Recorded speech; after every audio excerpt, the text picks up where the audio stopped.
la época colonial hasta 1760. Se conoce que la segunda etapa de la historia de México empezó en la colonia, también llamada Nueva España, que dio inicio tras la caída de México Tenochtitlan, que concluyó con la proclamación de independencia. Otro punto que pude encontrar es la acomodidad fiscal comprendida por España en 1804. También la historia ambiental que estudia el impacto sobre el medio físico, pero la historia ambiental, el fin de la época colonial no tuvo un significado especial.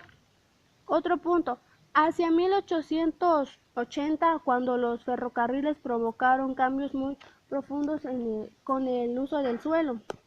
La época colonial pudo acomodarse entre distintos límites temporales según de lo que se trate.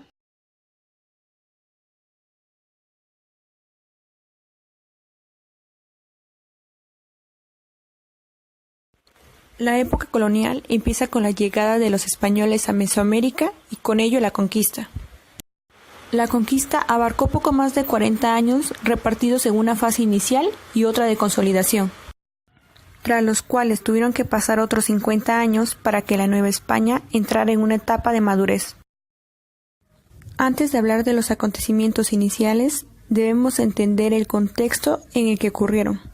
Esto nos lleva a la expansión de la economía y cultura europea a partir de las exploraciones marítimas portuguesas, las cuales desde mediados del siglo XV llevaron al establecimiento de enclaves comerciales en algunos puntos de África, India, las Azores y otras islas del Atlántico. Todos estos movimientos estuvieron alentados por la demanda europea de especias y sedas, y en el caso de las islas por el interés de sembrar caña de azúcar. Pero como algunas de estas islas estaban deshabitadas y en otras la población nativa fue diezmada, la economía azucarera fue construida sobre la base del trabajo esclavo. Así, el primer movimiento significativo de población fue el de los esclavos africanos de las costas de Guinea comprados por los portugueses. Posteriormente, las actividades de los portugueses fueron copiadas por los castellanos en las Islas Canarias. Sin embargo, hubo algo diferente, y fue formar asentamientos fijos y con un gobierno formal, trasladar ganadería y diversas actividades agrícolas. Luego fueron los portugueses quienes siguieron los pasos de los castellanos, reproduciendo el proceso en las costas de Brasil. Durante el siglo XVI, España alcanzó el mayor poderío político y militar de su historia. Se creó un imperio inmenso con posesiones en Europa, Filipinas y sobre todo América, lo que permitió convertirse en la nación dominante en Europa durante más de un siglo. Pero, ¿cómo fue que España logró ser la potencia dominante del mundo europeo? Pues bien, todo esto fue consecuencia de los hechos anteriormente mencionados y que siguieron a la expulsión de los musulmanes de la península ibérica, junto con la consolidación de la monarquía en las coronas de Castilla y Aragón en 1492. Cabe resaltar que el protagonismo de este periodo recayó en manos de dos reyes, padre e hijo, Carlos V y Felipe II. Los señoríos eran las unidades básicas de la organización política prehispánica. Muchos eran tributarios de la Triple Alianza, la estructura imperial entonces dominante, pero otros, como los tlaxcaltecas, eran independientes. La entrada de los españoles en México, Tenochtitlan, si bien pacífica en lo formal, se convirtió a los pocos días en una ocupación militar, apoyada en el sometimiento y prisión del monarca mexica Moctezuma. Tal ocupación se prolongó durante 7 meses, de noviembre de 1519 a junio de 1520. En este lapso, la integridad política de la Triple Alianza se fracturó, aunque al mismo tiempo se generó el movimiento de resistencia mexica que culminó con la deposición de Moctezuma y la expulsión de los españoles y sus aliados. Episodio conocido por estos como Noche Triste, adquirir un lugar importante en la historia popular. Casi enseguida se presentó en tierras mexicanas una epidemia de viruela, cuyo efecto devastador fue inmediato. La viruela era uno de los componentes del mencionado circuito de intercambios que iba abarcando todo el planeta, y hasta en ese momento era desconocida en Mesoamérica. Por ello, su población resultó extremadamente vulnerable al contagio. En menos de un año se había extendido hasta el interior, causando la muerte de no menos de 3 millones de personas. Algunos cálculos elevan esta cifra a 10 millones. Fue entonces cuando comenzó la guerra propiamente dicha de la conquista de México, una lucha sumamente violenta y desigual en la que los caballos y armas de fuego dieron la ventaja a los españoles. El episodio dominante de la guerra fue en México Tenochtitlan, que aun a pesar de verse debilitada por la viruela resistió a lo largo de un año, que culminó con la toma de la ciudad y la captura de su último rey, Cuauhtémoc, el 13 de agosto de 1521, fecha que los españoles tomaron como símbolo del triunfo de la conquista y celebraron durante toda la época colonial.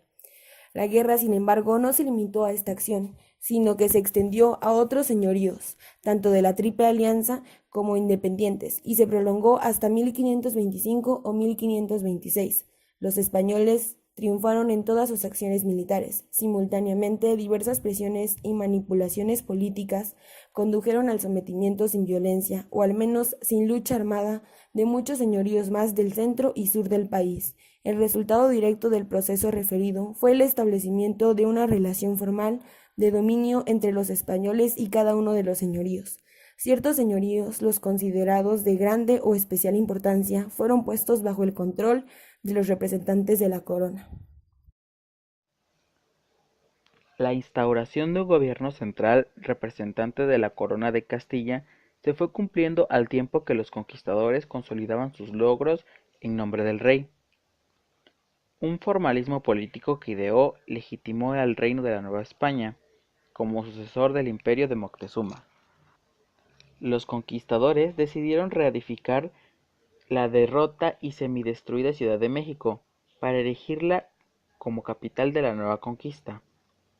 Consideró pertinente legislar ciertas provincias o regiones de la esfera del poder de México, de modo tal que dispuso la creación de gobiernos aparte de Pánuco, solo por breve tiempo, en Guatemala desde 1527 y Yucatán en el mismo año, hasta 1549 y de nuevo comenzaron en 1565.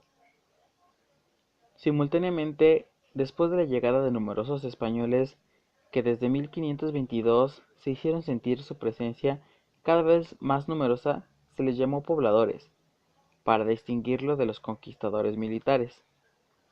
También se activaron el traslado de animales, plantas, objetos europeos a la Nueva España, así como la difusión de prácticas ganaderas, agrícolas y manufactureras.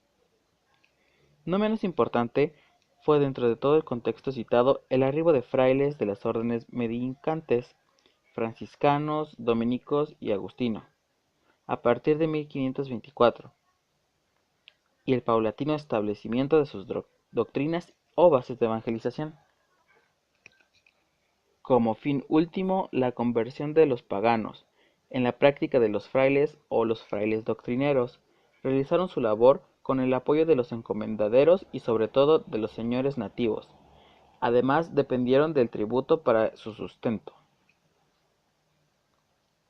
Y el culto a los santos igualmente se hicieron valer las normas cristianas a propósito de la sexualidad y el matrimonio. Bien, ahora les hablaré sobre las observaciones en la época colonial. La más llamativa de ellas fue la de los señoríos, conservados como pieza clave del gobierno local, del sistema tributario y la evangelización. Los españoles impusieron señores nuevos, aliados suyos que mantuvieron vivas las instituciones locales. Los españoles eran pocos y tenían limitada capacidad de acción. Esto quiere decir que cualquier guerrero o cualquier tribu era fácil que los dominara. Bueno, la clave de ello estaba en la continuidad de los señoríos, que significaba continuidad en las funciones de gobierno, la administración de justicia, el mantenimiento del orden, la organización del trabajo y el cobro de los tributos. Los conquistadores compitieron fieramente por las mejores posiciones, como las encomiendas más redituables o los primeros puestos de gobierno. La intervención de la corona, que estableció una audiencia o tribunal de justicia con facultades de gobierno en 1528, y la llegada de religiosos y otros pobladores mitigaron esa inestabilidad.